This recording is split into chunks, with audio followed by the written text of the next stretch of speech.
Coucou les mamans, coucou les dames, j'espère que vous allez bien.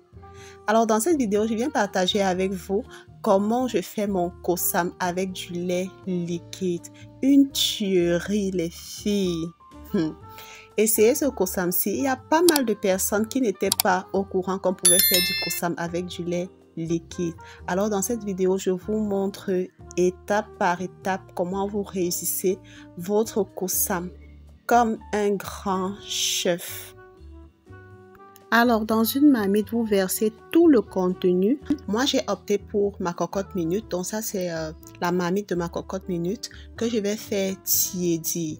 Vu que le lait est déjà pasteurisé, donc j'ai pas besoin de faire chauffer, déjà de faire bouillir comme on fait avec du lait en poudre. Donc je fais juste tiédir à une température que un bébé peut mettre sa main à l'intérieur. Je préfère dire comme ça pour qu'on comprenne bien.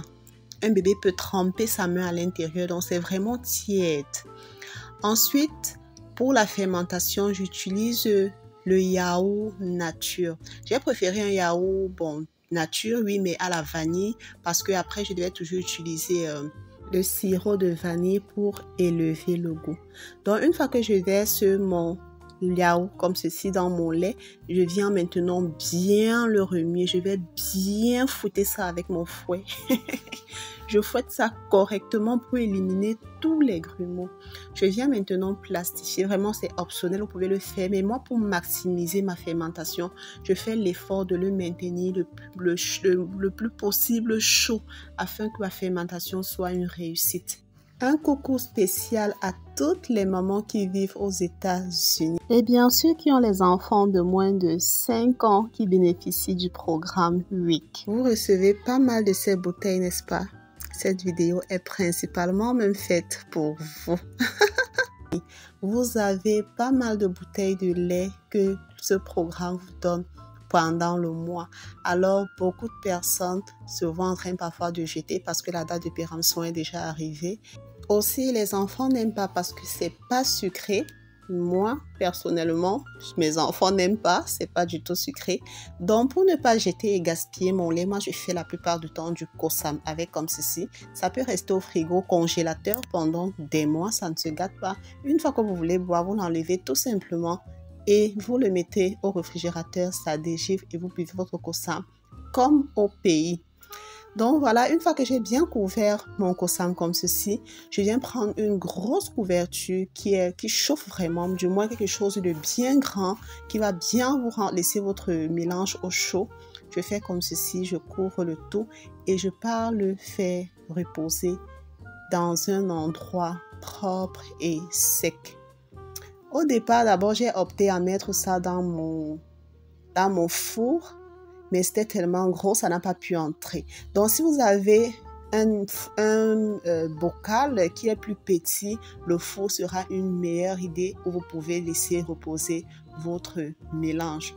Au cas contraire, choisissez un espace sec comme vous avez vu, sec et sécurisé, comme vous avez vu, comme vous voyez dans la vidéo.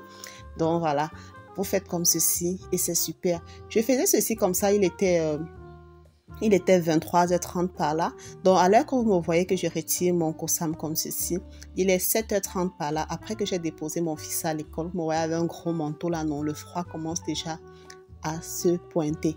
Donc, j'ai déposé mon fils à l'école, il était 7h30 par là lorsque j'étais en train d'enlever ceci. Donc, vérifiez avec moi la consistance et ce que ça a donné de toute la nuit. Alors, jugeons ensemble ceci. Notre kosam est juste trop bien réussi. Regardez comme c'est. Ça fait comme une certaine glaie là. Comment je vais appeler ça? C'est onctueux. C'est genre. Ensuite, j'ai ajouté mon lait concentré sucré. Il est également low fat comme donc je vais dire faible en gras comme le lait qu'on a mis au préalable, là, le lait qui a servi pour faire le kosam, c'est faible en gras. Moi, je choisis toujours le lait concentré sucré faible en gras. Et j'ai rajouté comme ceci 2 boîtes à l'intérieur. J'ai cru avoir filmé lorsque je mettais la deuxième boîte, mais ce n'était pas le cas, je n'ai pas filmé.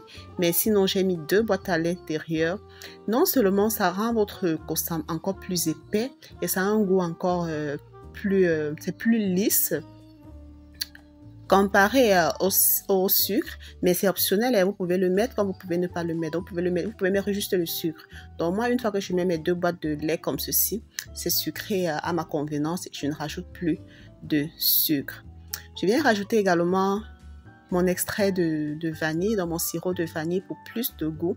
Et je viens maintenant bien mélanger le tout. Si vous avez le batteur électrique, là, vous pouvez aider avec pour mieux rendre ça plus lisse. Mais sinon, avec la main, ça se fait très bien.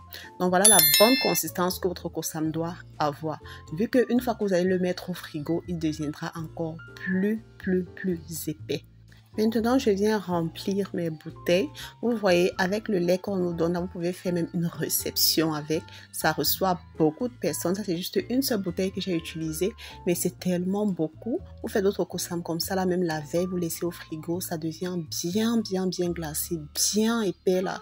Et vous servez vos étrangers avec. Ça vous fait un menu en plus sur votre table. Hein? Ça fait un apéritif, vous voyez, donc ça aide beaucoup. Vous mettez comme ça au congélateur et ça fait plus que ça, hein. Ça c'est juste le récipient que j'avais sur la main à l'instant, donc j'ai pas voulu traîner encore pour filmer, j'ai laissé comme ça, mais ça a fait vraiment beaucoup de petites bouteilles comme ceci que j'ai mis au frigo.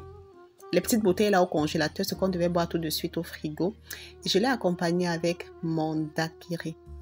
J'ai pas vraiment bien filmé le daiquiri là, c'est la raison pour laquelle je n'ai pas mis la recette de comment faire le daiquiri. Mais sinon, si vous aimez, dites-moi en commentaire. La prochaine fois, je vous ferai une recette comment faire votre daiquiri.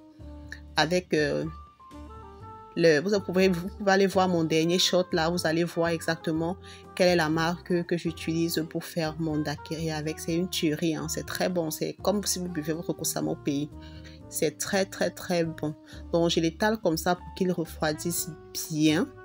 Et une fois qu'il a bien refroidi, je viens me servir mon kosam pour mon petit déjeuner. Il était à peu près 11 h. Hein. Donc, ce n'avait pas encore très bien glacé. J'ai devenu bien lourd là. Mais c'était déjà ça. Vous voyez comment ça a une bonne texture. Parce qu'en même temps, quand le kosam est trop épais là, c'est plus vraiment ça. Après que mon daiquiri est bien refroidi, vous voyez comment c'est comme des grains de riz, non? C'est bien grain là. Et voilà, alors, maman est à table, elle a déjà faim. Je l'ai accompagnée avec le pain œuf piment. Pain œuf piment. C'était trop bon. Mais je ne mange pas comme ça tous les jours. Hein. C'est juste que parfois, il y a des envies. Et tu te fais plaisir, pourquoi pas. À un moment donné, on dit, laissons un peu le poids là à côté. Faisons nos plaisirs. Donc, je me suis bien fait plaisir ce matin-ci. Et j'étais tellement contente. Regardez la texture. C'est tellement onctueux. C'est tellement bon. Alors les amis, n'hésitez surtout pas, n'oubliez surtout pas de liker, partager pour divulguer la recette. Et voilà. Et on se dit à très vite dans une prochaine vidéo. Bye!